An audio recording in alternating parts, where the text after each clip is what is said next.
तुमने मुझसे कहा था कि मैंने दो नहीं सिर्फ एक बच्ची को जन्म दिया है, मगर पता नहीं क्यों अभी मेरा मन नहीं मान रहा कि मैंने दो नहीं सिर्फ एक बच्ची को जन्म दिया है। क्यों मुझे ऐसा लगता है जैसे जैसे मेरा कुछ अपना मुझसे दूर है। इस बात को हमेशा सच मानती आई हूं और इसलिए मैंने हमेशा अपनी एक नहीं दो बेटियों के लिए चीजें बनाई हैं।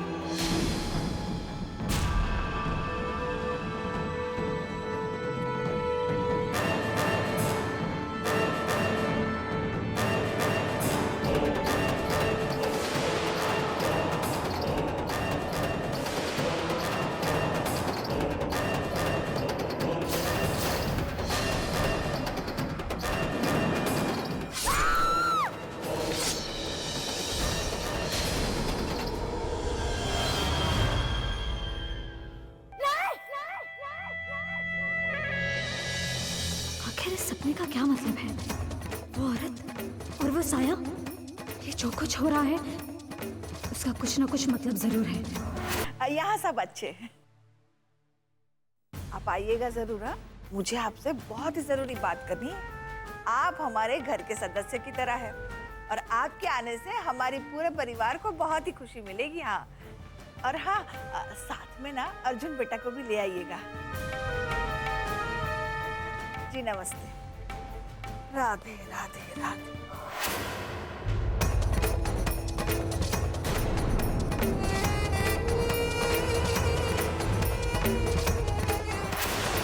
मुझे पता लगाना ही होगा कि आखिर उस औरत का और मेरा रिश्ता क्या है, और मुझे ये सब सिर्फ वो औरत ही बता सकती है।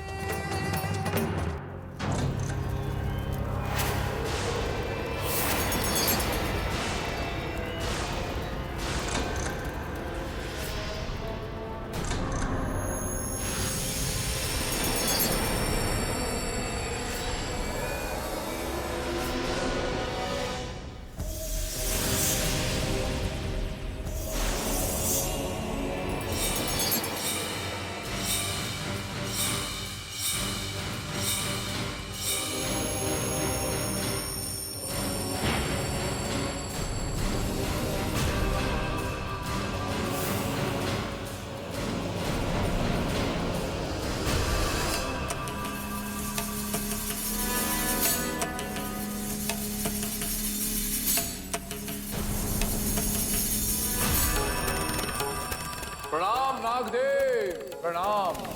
स्वागत है आपका। मैं तुम्हारी साधना से अति प्रसन्न हूँ शील कुमार, इसलिए यहाँ दर्शन देने प्रकट हुआ हूँ। अब तुम ही बताओ कि तुम मुझसे क्या चाहते हो, किस उद्देश्य से तुमने मेरा आह्वान किया है? हे नाग देवता, 18 साल तपस्या की मैंने जिस बच्ची को पाल पोस के शिक्षा दी, काली शक्तियां हासिल करने के लिए आज 18 साल के बाद है नाग देवता, शील कुमार के जीवन में ये दुख आ गया है कि मेरी ही बच्ची जिसे मैंने शिक्षा दी वो शक्तियां हासिल करने में असमर्थ हो गई।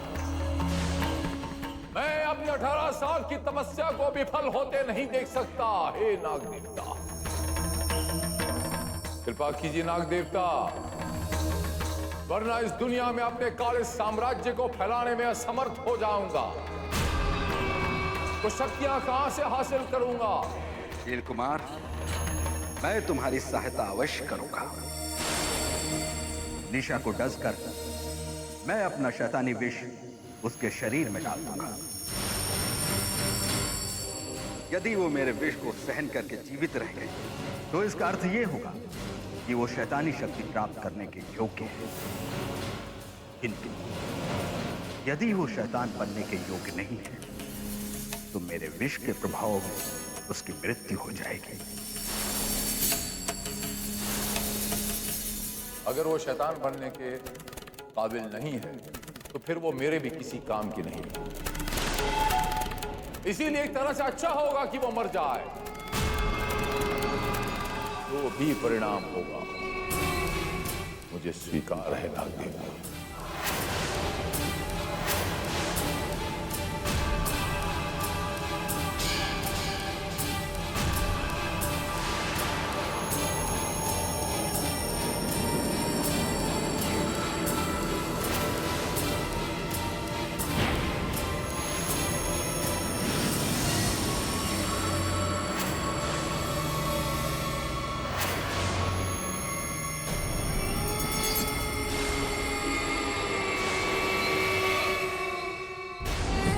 मेरा इस घर के अंदर जाना बहुत जरूरी है। मुझे किसी ना किसी तरह इस घर के अंदर जाने का रास्ता ढूंढना ही होगा। पर कैसे?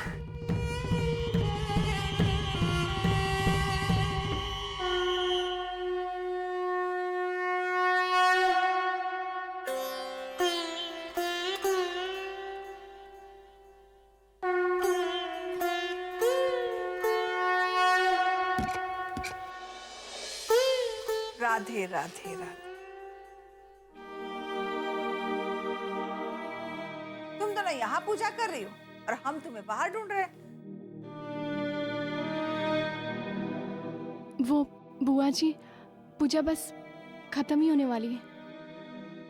मैं इसके बाद नीचे काम करने के लिए आ रही थी। बुआ जी, आशा के हाथ में थोड़ा दर्द हो रहा है और उसे आराम की बहुत ज़रूरत है। मगर आप फिक्र मत कीजिए, मैं सारा काम संभाल लूंगी। बस उसे आराम करने दीजिए। अब ये भी कोई पूछने की बात है?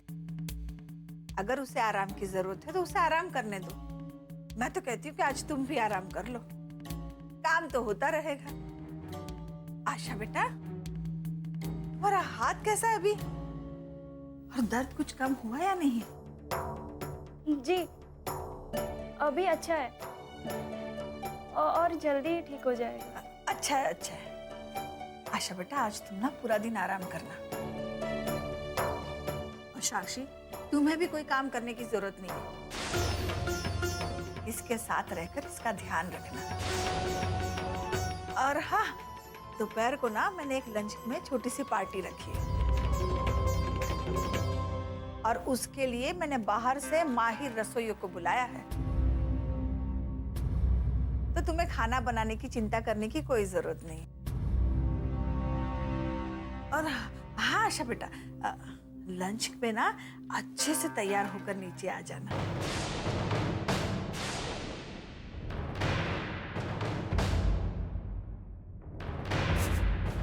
राधे राधे। अरे तुम दोनों इतनी हैरान क्यों हो? तुम्हें क्या लगता है मेरे पास दिल नहीं है या मैं तुम दोनों को प्यार नहीं करती? मैं इतनी भी बुरी नहीं हूँ। राधे राधे।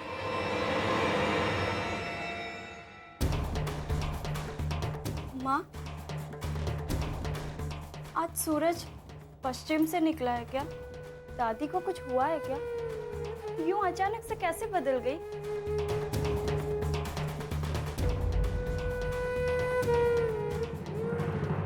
निशा, निशा, निशा बच्चा। निशा तो घर पे नहीं है। घर पर नहीं? नहीं, कहाँ चली गई? वो तो मुझे पता नहीं, पर आप अचानक इतनी जल्दी निशा को क्यों ढूंढ रहे हैं? क्या बात है, आपका यज्ञ संपन्न हो गया क्या?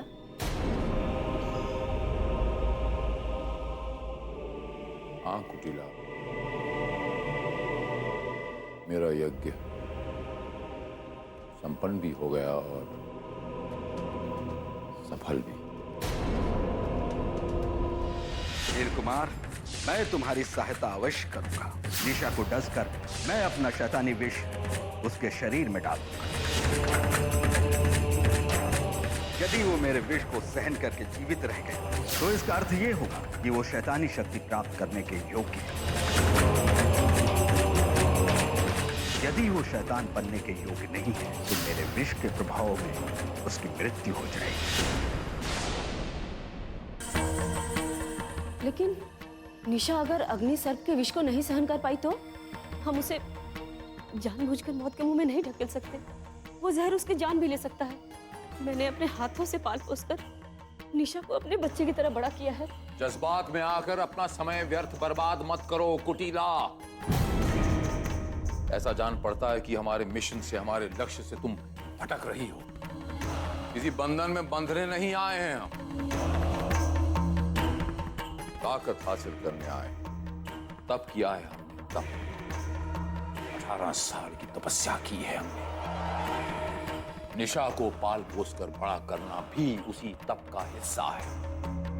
इसीलिए जज्बात में रहकर अपना समय व्यर्थ बर्बाद मत कीजिए आप।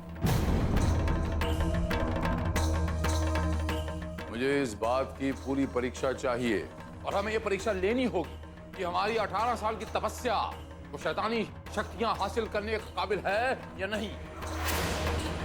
आज दूध का दूध, पानी का पानी हो जाएगा। अग्नि सर्प अपने लक्ष्य की ओर बढ़ चुका है।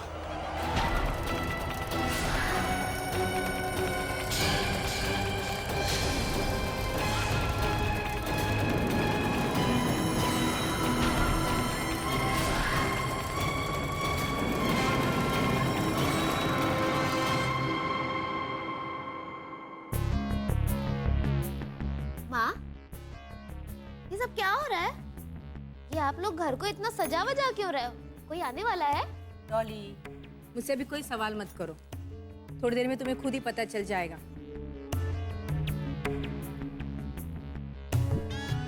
दादी, दादी आप बताइए ना, कौन आने वाला है? आशा और आशा की माँ की छुट्टी है क्या आज? आपने उन्हें नए कपड़े भी दिए हैं और उनके लिए कुक भी बुलाया है। ऐसा क्या स्पेशल है आज? अरे रजनी, तुम्हें पक्का विश्वास है ना कि ये आदमी सही है इस काम के लिए? कहीं कोई गड़बड़ ना हो जाए। सब संभाल लेगा ना वो। आप चिंता मत कीजिए मम्मी जी, वो सब संभाल लेगा। मेरी बुआ है ना, उनकी ननन का भतीजा है वो। कोई गड़बड़ नहीं होगी, आप बिल्कुल फिक्र मत कीजिए। ये आप लोग किसके बारे में बात कर रहे हैं? अली बेटा सब्र रखो, सब पता चल जाएगा तुम्हें। अरे रजनी, ये अभी तक आया क्यों नहीं? जरा फोन तो लगा उसे। हाँ,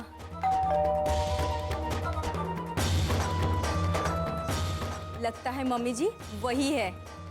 मैं ही जाके देखती हूँ कि कौन आने वाला है।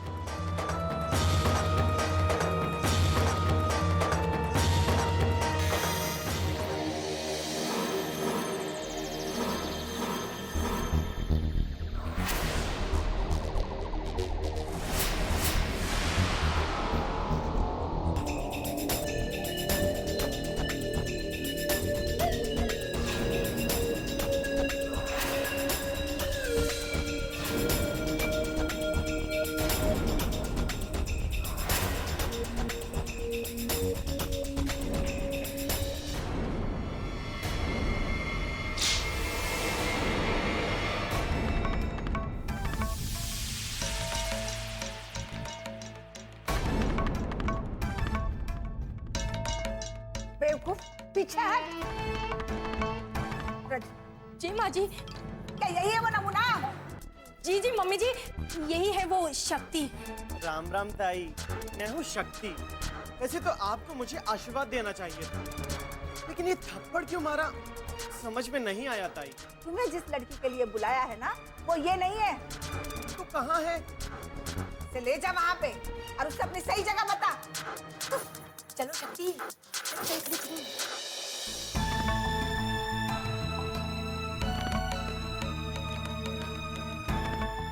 राज, ये रजनी भी ना न जाने कैसे कैसे नमूने पकड़ कर लाती है। भगवान करे आज सब कुछ ठीक हो जाए। अरे राधे राधे, इन सब चक्करों में हम भूल ही गए, वो कुक अभी तक नहीं आया।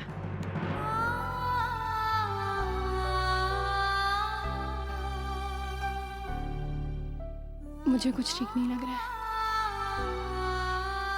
यूं इन लोगों का बर्ताव हमारे प्रति इस तरह से बदल जाना, नहीं, हो ना हो कोई तो वजह है। मुझे तो बहुत डर लगा है। पता नहीं ये लोग क्या करने वाले हैं। आओ। आशा, तुम तैयार हो गई? देखो तुमसे मिलने कौन आया है।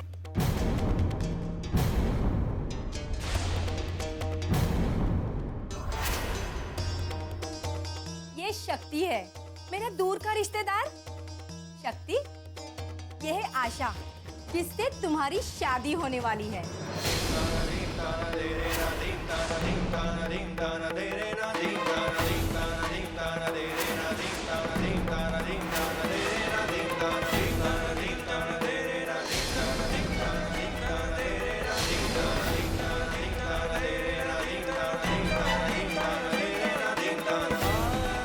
क्या कहा तुमने?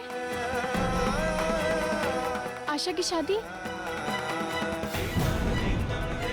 रजनी, किसने किया ये फैसला? तुमसे ये सब किसने कहा? बोलो। मैं कह रही हूँ, तुम्हारी आशा की शादी इसी लड़के से होगी।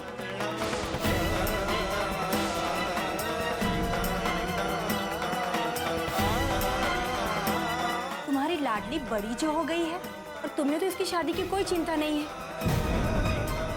इसलिए इसके लिए रिश्ता हम ही ढूंढ कर लाए हैं।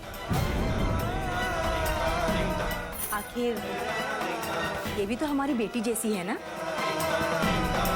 फिर भी रजनी, एक बार मुझसे तो पूछ लिया होता। अरे, इसमें पूछने वाली क्या बात है? लड़का हुनार है, सुंदर है, ऊंचे खानदान का है, और वैसे भी तुम्हारी आशा के लिए इससे अच्छा लड़का तो नहीं मिल सकता।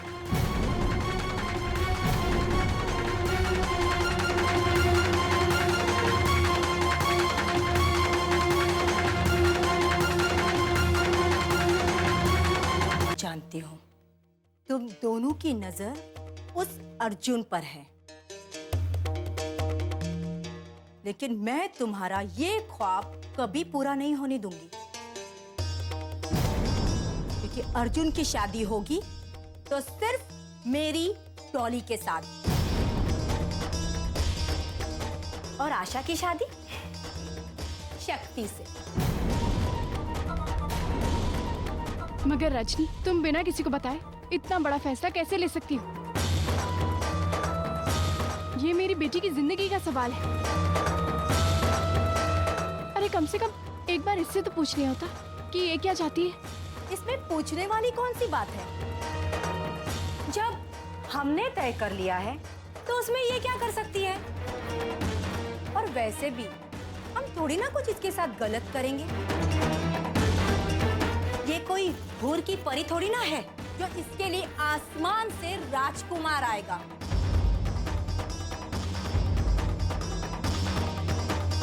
मुझे इस बारे में तुमसे कोई बहस नहीं करनी। करना तो तुम्हें वही पड़ेगा जो हम चाहते हैं, वरना अभी तो सिर्फ हाथ जला है। वहां तुम्हारे पति के साथ क्या क्या होगा जेल में, ये तुम्हें पता भी नहीं चलेगा। इसीलिए चुपचाप इस शादी के लिए राजी हो जाओ, इसी में तुम्हारी भलाई है।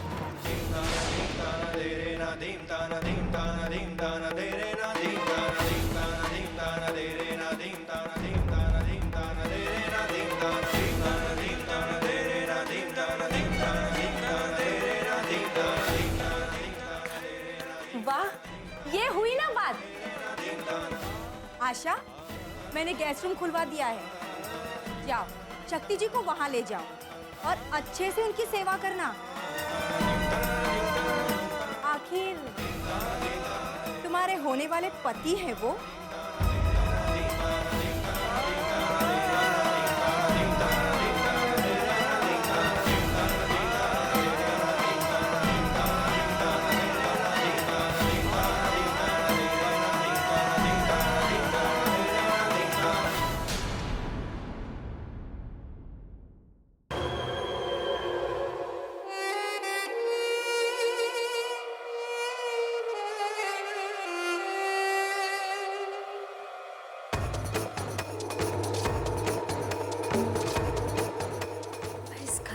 तो आ गई, पर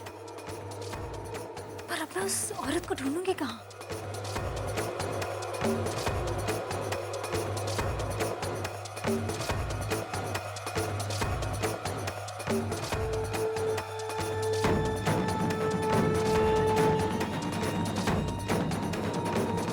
रुको।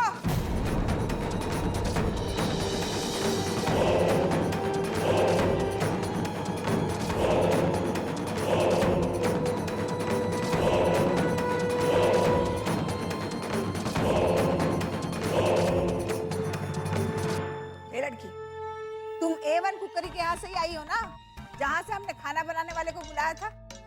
तुम वही हो ना? जी जी हाँ, मैं हूँ। मुझे ही A1 कुकरी वालों ने भेजा है। वो क्या है ना, मुझे लगा घर में कोई है नहीं, इसीलिए मैं वो। चुप करो और चलो मेरे साथ। जी।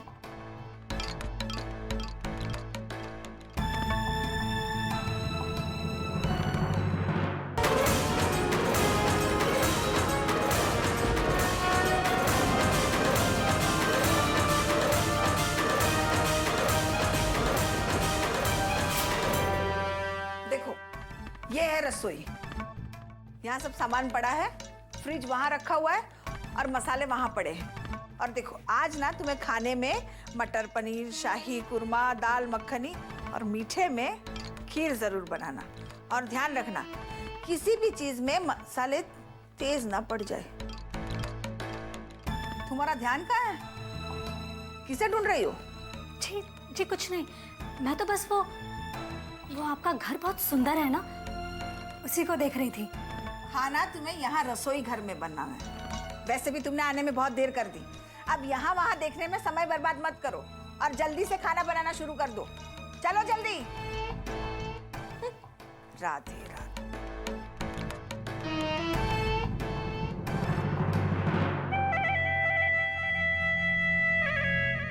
चलो, इस बला से तो पीछा छूटा, पर अब मुझे जाके उस औरत को ढूंढना होगा। पर वो होगी कहाँ?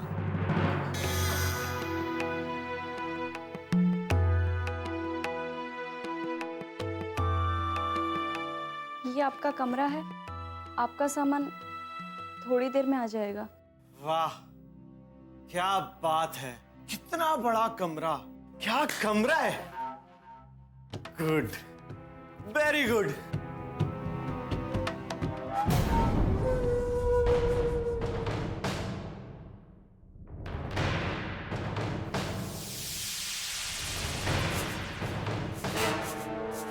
अरे कहाँ चली?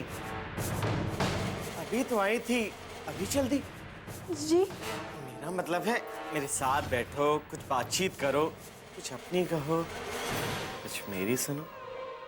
जी जी, मुझे थोड़ा काम है।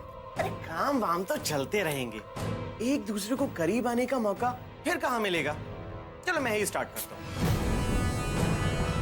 ये तो तुमको पता ही है कि मैं तुम्हारा होने वाला पति हूँ, तो मेरी एक खास बात जान लो, मेरी बेस्ट क्वालिटी। मैं अपने गांव में एक्टिंग में नंबर 1 था, और तुम देखना, विलेन के रोल में भी इंडस्ट्री में छा जाऊंगा। तुम्हें क्या लगता है? अरे तुम तो कुछ बोलती ही नहीं। अच्छा ऐसा करो, मेरे करीब आओ। अरे मेरा मतलब है, मेरे साथ बैठो।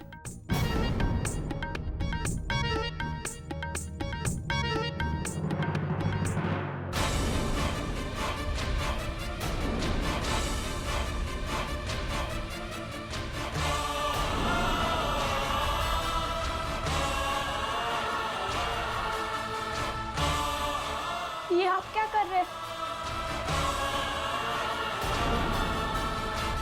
प्लीज मेरा रास्ता छोड़िए।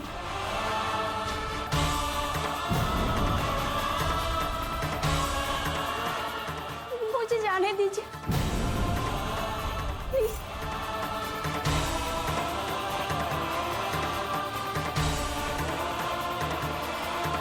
मुझे जाने दीजिए प्लीज।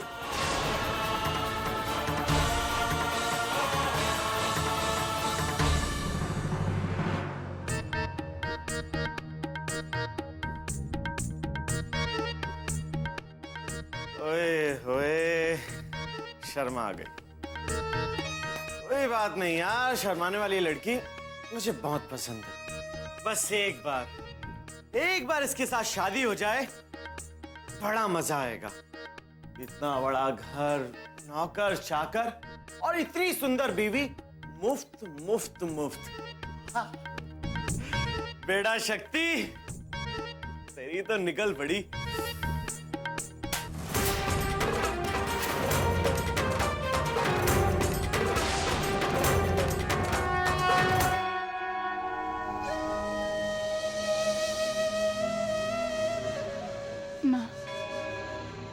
माँ, मेरी बेटी की जिंदगी बर्बाद होने से बचा लो माँ, बचा लो उसकी जिंदगी।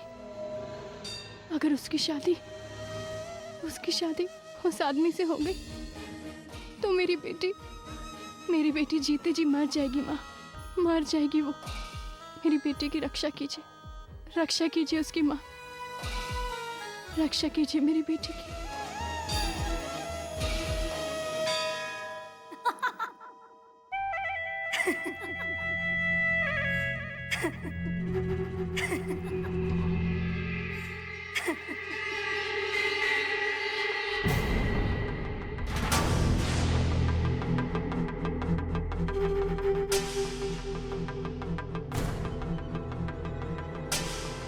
तुम? हाँ, मैं कब से तुम्हें ही ढूंढ रही थी। जब से तुमसे मिली हूं ना, तुम्हारा ये चेहरा हमेशा मेरी आंखों के सामने घूमता रहता है। ऐसा लगता है जैसे तुम्हारी ओर खींच रहा हो मुझे ये। ऐसा लगता है जैसे तुम्हारे और मेरे बीच कोई गहरा रिश्ता हो। पर नहीं, मैं गलत थी, क्योंकि तुम्हारा और मेरा रिश्ता तो हो ही नहीं सकता, क्योंकि तुम एक ऐसी मूर्ति के सामने गिड़गिड़ा रही हो जो बेजान है। और आज तुम्हें इस बेजान मूर्त के सामने रोते हुए और यूं गिड़गिड़ाते हुए देखकर मुझे पूरा यकीन हो गया कि तुम्हारा और मेरा रिश्ता हो ही नहीं सकता। तुम एक ऐसी कमजोर औरत हो जो सिर्फ रोना जानती है, गिड़गिड़ाना जानती है और मदद की भीख मांगना जानती है। तुम एक ऐसी कमजोर औरत हो जो खुद अपनी बेटी की रक्षा नहीं कर सकती। और जानती हो, आज मुझे तुम्हारी इस हालत पर हंसी आ रही है। और अच्छा ही हुआ जो आज मैंने तुम्हें यूं रोते और गिड़गिड़ाते हुए देख लिया, क्योंकि आज के बाद मैं तुम्हारा ये चेहरा अपने ख्यालों में भी नहीं आने दूंगी। क्योंकि मुझे नफरत है तुम जैसे लोगों से, जो लोगों से मदद की भीख मांगते हैं।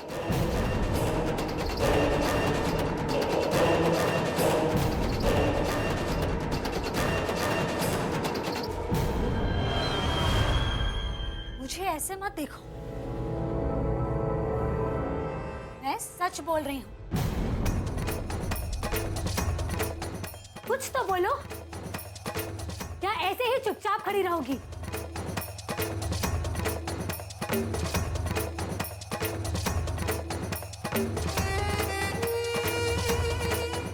ओह,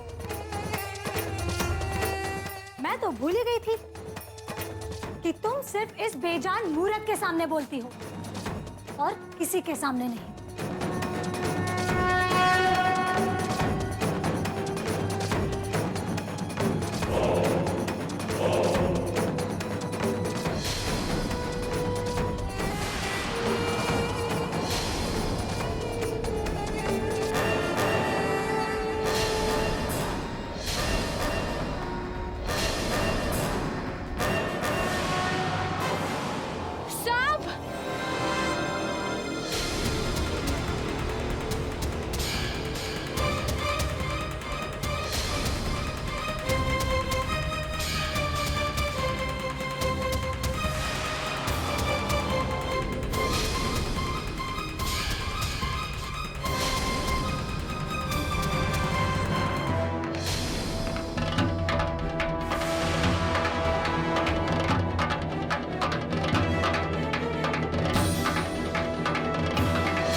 नाग देवता, जाइए यहाँ से, जाइए यहाँ से।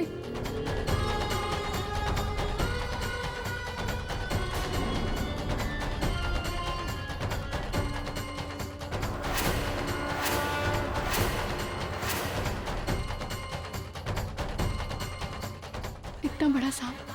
हाँ माँ, और अचानक से ऐसे गायब भी हो गया।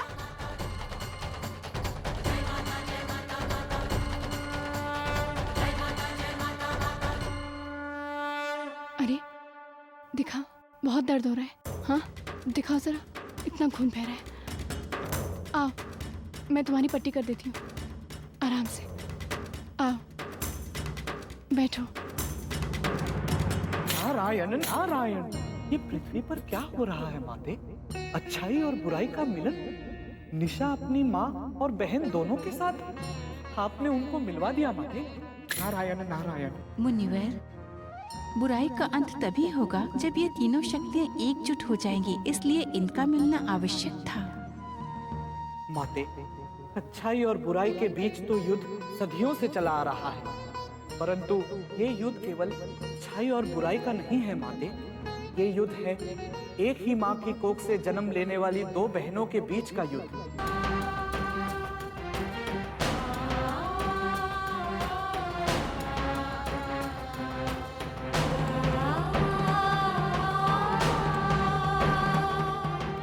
इतना बड़ा सांप इस घर में घुसा कैसे? जरूर इसके पीछे कोई ना कोई बात है। आउच! बस बस हो गया, अब डर नहीं होगा। तुम्हारी पट्टी भी लग गई, अब तुम आराम करना। तुम्हें मेरी चिंता करने की कोई जरूरत नहीं है। मैं कोई दूध पीती बच्ची नहीं हूँ। मैं अपना ख्याल खुद रख सकती हूँ।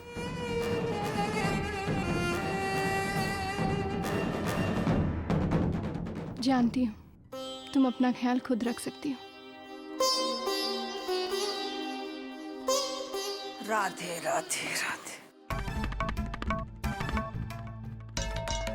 कमाल है, यहाँ तो दोनों ने महफिल जमा कर रखी है। दोनों महारानियां आराम फरमा रही है और गप्पे लड़ा रही है, और कोई काम नहीं है क्या? और तुम्हारे सर पर ये पट्टी कैसी? ये चोट कैसे लग गई तुम्हें? थोड़ी देर पहले तो बिल्कुल ठीक थी। माँ जी, अभी इस कमरे में एक बहुत बड़ा सांप आया था और उसी सांप से बचते बचते इसके सर पर ये चोट लग गई। क्या बकवास कर रही हो तुम? सांप और हमारे घर में? ऐसा हो ही नहीं सकता। बंद करो ये नाटक। और रजनी ने जो कहा है ना, वो बात मान लो।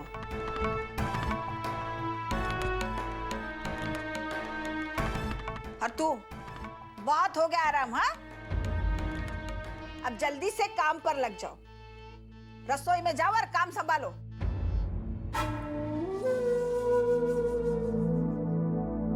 राधे राधे राधे। मुझे नहीं पता था कि तुम एक डरपोक औरत हो और इन गधों के इशारों पर चलती हो। ये लोग जो भी कहते हैं तुम चुपचाप सुन लेती हो। तुम्हारे चक्कर में मैं भी इस चिड़ियाघर में आकर फंस गई।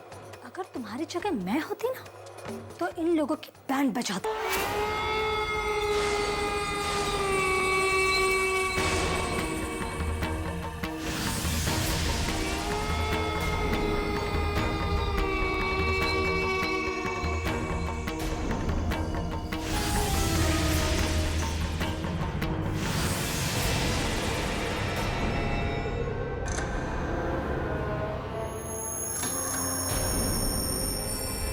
मैं अपना कार्य करने में असफल हूं। मैं निशा तक पहुंच गया था। उसे डसने ही वाला था, लेकिन उसने ऐसा नहीं होने दिया। उसमें बहुत तेज था। वो एक शक्ति है। वो कौन? मैं पूछता हूँ नाग देवता, वो कौन? ऐसी कौन सी शक्ति आ गई आपके सामने जिसके सामने आप परास्त हो गए? वो लड़की निशा का दूसरा भाग, वो दूसरी वाली लड़की बहुत शक्तिशाली है। उसके प्रभाव मात्र से मेरी सारी शक्तियां खत्म हो गई और उसके शक्ति प्रभाव में ही मेरे अस्तित्व का खात्मा हो रहा है। मेरा अंत हो रहा है। ये क्या कह रहे हो तुम नाग देवता? अरे कौन है आपसे ज्यादा शक्तिशाली? कौन सा दूसरा भाग? बोलो नाग देवता, बोलो।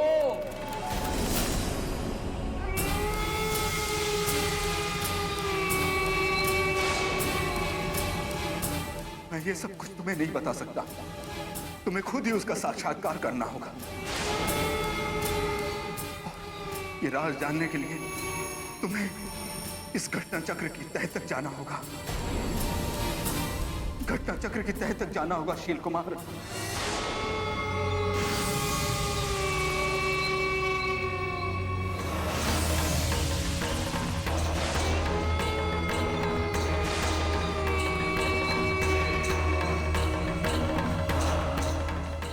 बस बहुत हुआ।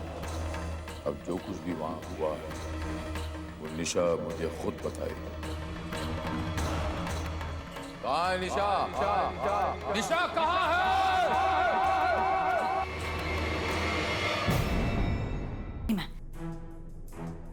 मुझे तो कुछ बनाना भी नहीं आता। मैं जानती हूँ कि तुम्हें खाना बनाना नहीं आता है। क्या मैं तुम्हारी मदद कर सकती हूँ? नहीं, मुझे तुम जैसे लोगों की मदद की कोई जरूरत नहीं है। जो अपनी मदद तो कर नहीं सकती, वो भला मेरी मदद क्या करेगी? तुम अपने काम से काम रखो।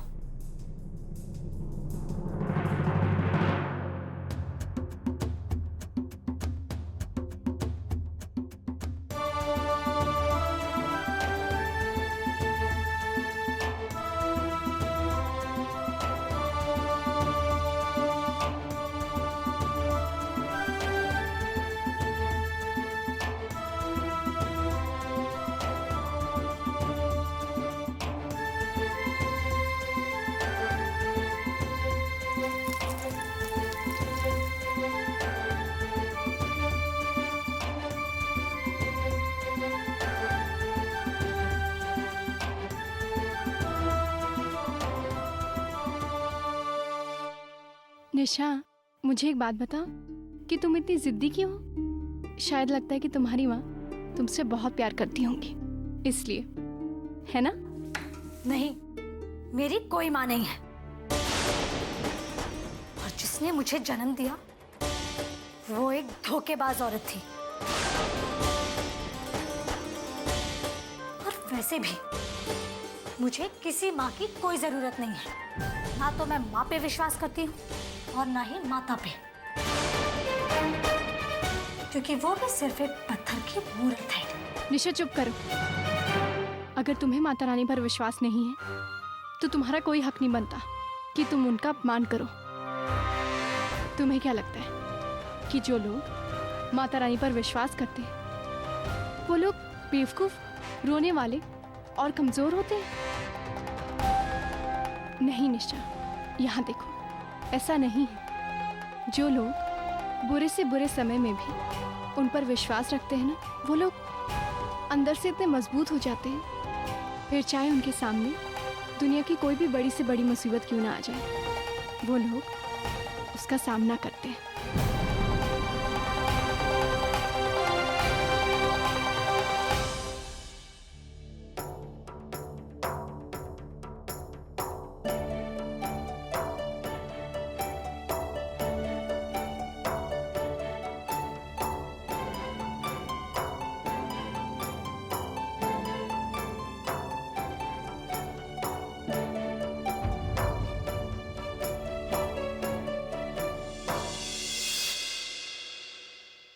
सक्सेना साहब, हम लोग आप ही का इंतजार कर रहे थे। नमस्ते। जीते रहो, जीते रहो। हम सबको तो आप मिल ही चुके हैं। अब इस घर के सबसे महत्वपूर्ण सदस्य से आपको मिलवाती हूँ। ये है शक्ति, हमारी बहू रजनी का भाई और आशा के होने वाले पति।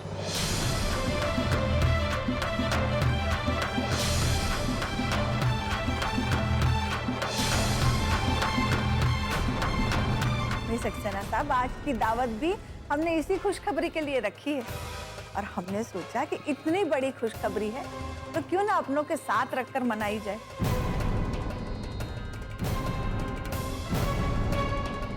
आइए सब मिलकर साथ में खाना खाते हैं। चलो बेटा।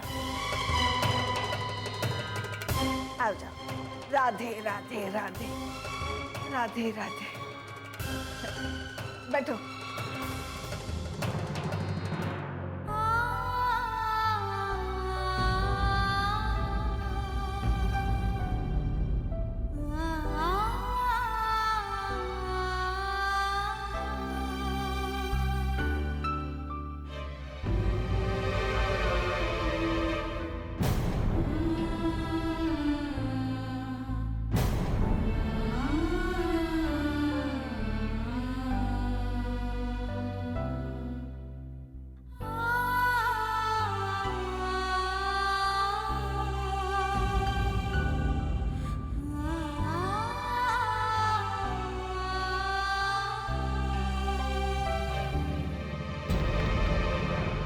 आपको क्या बताएं, हमारे लिए शादी के लिए इतने सारे रिश्ते आए, बड़े बड़े घर से सुंदर सुंदर लड़कियां हाथ धो के हमारे पीछे पड़ी हुई थी कि हमसे शादी कर लो। लेकिन नहीं, हमने भी सोच लिया था पहले फिल्मी दुनिया में सुपरस्टार बन जाएंगे तभी शादी करेंगे। लेकिन फिर रजनी दीदी ने आशा के पापा के बारे में बताया, हमने उसी टाइम डिसाइड कर लिया हम शादी करेंगे सिर्फ आशा के साथ। क्या है ना अंकल, हमसे किसी का दुख ना देखा नहीं जाता। आशा, मुझे लगा था कि तुम्हारी शादी की खुशखबरी सबसे पहले तुम मुझे आकर बताओगी, पर ये खबर तो तुम्हारी दादी से हमें मिली।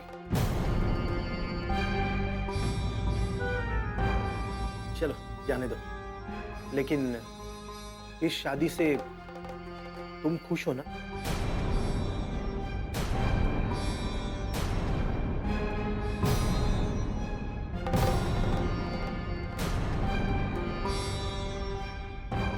जी जी, मैं बहुत खुश हूँ।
मकसद था वो तो पूरा हो चुका है। वो शैतान को इस धरती पे लाना था।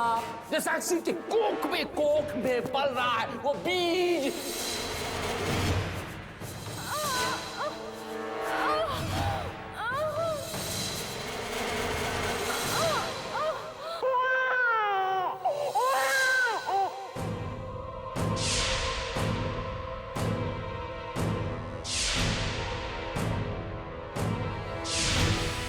ये देखो शील कुमार, तुम्हारी बच्ची, शैतान की बच्ची,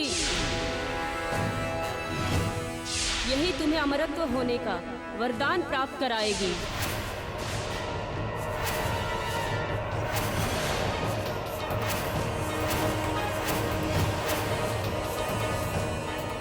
निशा इस घर में क्या कर रही है? निशा इस घर में क्या कर रही है? वो यहाँ तक पहुंची कैसे?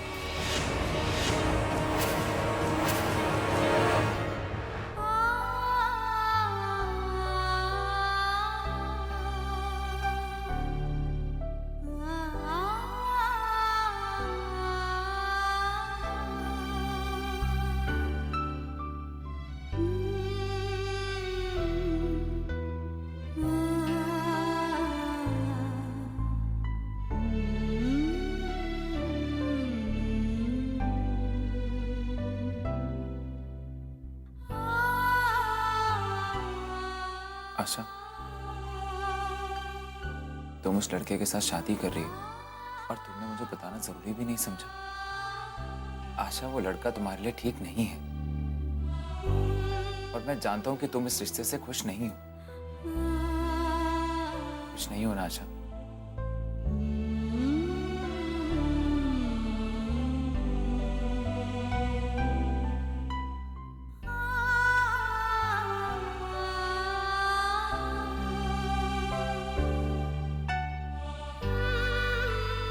आशा, तुम कुछ बोल क्यों नहीं रही?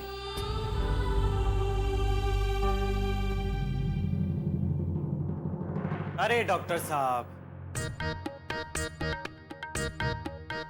ये क्या कर दिया आपने? जरा सी चोट पर पूरा का पूरा प्लास्टर चढ़ा दिया।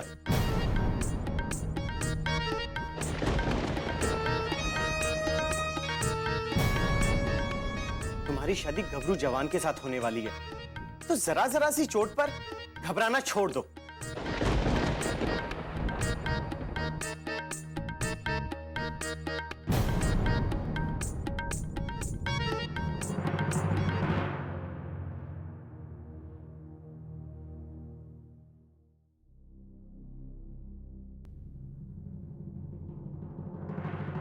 आशा, क्यों तुम ये सब बर्दाश्त करती हो? इतनी कमजोर क्यों हो? वो तुम्हारे साथ ऐसा बर्ताव कर रहा है और तुम सब कुछ चुपचाप सहन कर रही हो। जवाब दो आशा, क्यों? तुम्हें तो उसके इस बर्ताव के लिए उसे सबक सिखाना चाहिए, ताकि वो अगली बार ऐसा कुछ भी करने से पहले 10 बार सोचे और हिम्मत ही ना करे। खैर, छोड़ो ये सब। तुम तो कभी कुछ समझोगे ही नहीं। मेरी गलती है जो मैं तुम्हें समझा रही हूँ। तुम्हारी जिंदगी तुम जानो, जैसा रहना है वैसे रहो।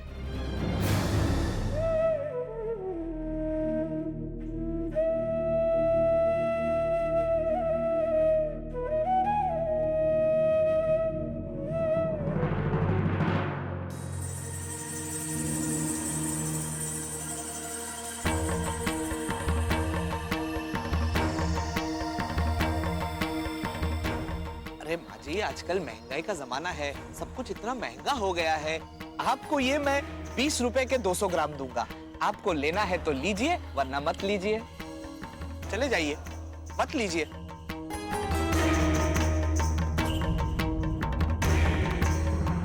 माते, ये क्या? मुझे तो लगता था कि निशा को अपनी बहन आशा और अपनी माँ साक्षी मिल जाएगी और तीनों के बीच मित्रता हो जाएगी, परंतु ऐसा कुछ पुण्य हो इससे पूर्व ये शील कुमार यहाँ आ पहुंचा। इसका तो यही अर्थ हुआ माते कि आज सारा रहस्य खुल जाएगा। और माते, क्या शील कुमार को ये ज्ञात हो जाएगा कि निशा के साथ साथ साक्षी ने आशा को भी जन्म दिया था? और माते, क्या निशा को भी ये पता चल जाएगा कि आशा उसकी बहन और साक्षी उसकी माँ है? क्या यही युद्ध का प्रारंभ है माते? नारद, इतने अधिक प्रश्न तो शील कुमार के मन में भी नहीं उठते होंगे। मुनिवर, हर घटना अपने समय से ही होती है। आज शील कुमार यहाँ इसलिए है क्योंकि आज उसका यहाँ होने का समय आ चुका है। किंतु माते, शील कुमार तो यहाँ आ चुका है और जैसे ही उसे ज्ञात होगा कि निशा की एक बहन आशा भी है, तो उसका तो उद्देश्य बन जाएगा दोनों बहनों के बीच युद्ध करवाना। मुनिवर, आप अपने स्वभाव में सदैव स्थिर रहते हैं और अपने मन को प्रश्नों का विचरण करने देते हैं। आप बस धैर्य रखिए मुनिवर, समय आपके सर्व प्रश्नों का उत्तर लेकर शीघ्र ही आ रहा है। आप बस देखते जाइए। माता की जय हो।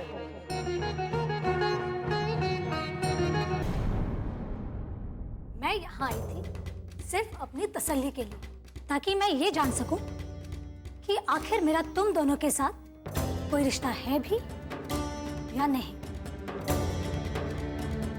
तुम दोनों से मिलकर अच्छा तो लगा, लेकिन तुम दोनों की ये हालत देखकर मुझे पूरा यकीन हो गया कि तुम दोनों के साथ गलती से भी मेरा कोई रिश्ता नहीं हो सकता। और जिस मकसद से मैं इस घर में आई थी वो मकसद मेरा पूरा हो गया। इसीलिए मुझे इस घर में थोड़ी देर और रुककर भी अपना टाइम वेस्ट करने का कोई शौक नहीं है।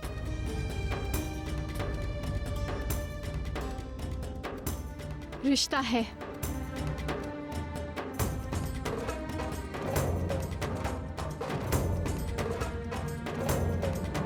निशा, हमारे बीच रिश्ता है, भले ही वो रिश्ता खून का ना हो। एक इंसान होने के नाते से हम लोगों के बीच इंसानियत का बहुत गहरा रिश्ता है। इसलिए तुम हमेशा हमसे जुड़ी रहोगी।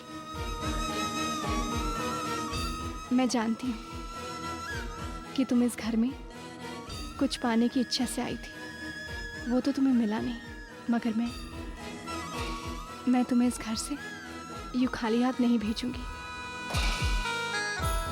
मेरे पास तुम्हें देने के लिए एक तोहफा है।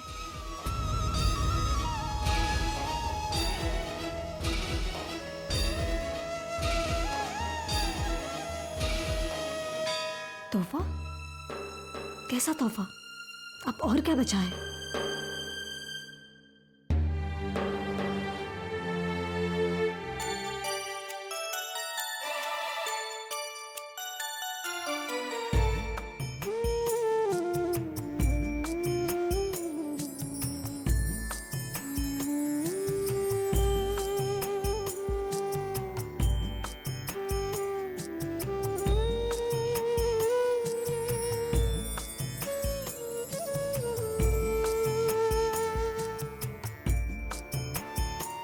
इसे हमेशा अपने पास ही रखना।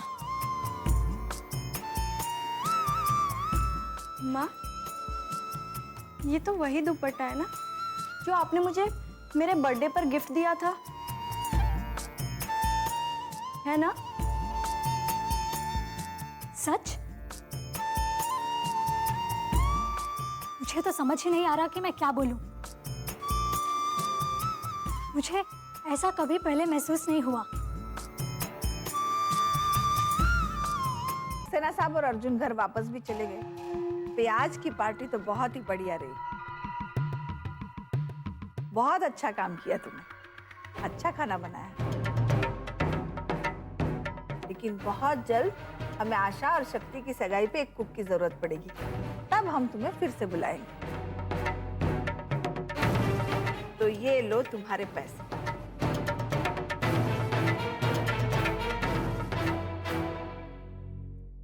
वैसे तुझे देखकर लगता तो नहीं, पर तू खाना बहुत अच्छा बनाती है। मैं तो अपनी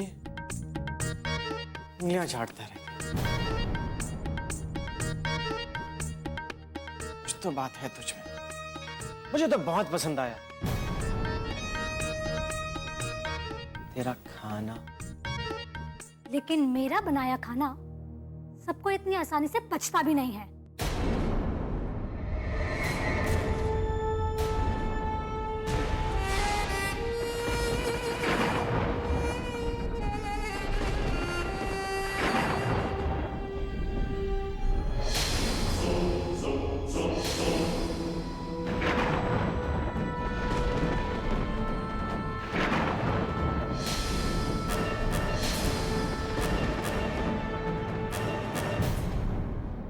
अरे राधे राधे, राधे राधे।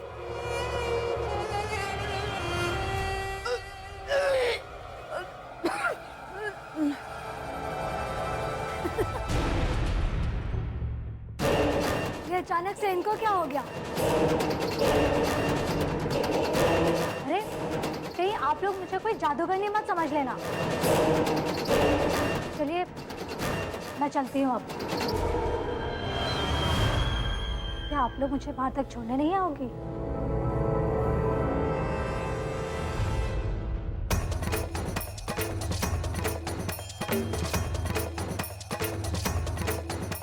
चलो आओ।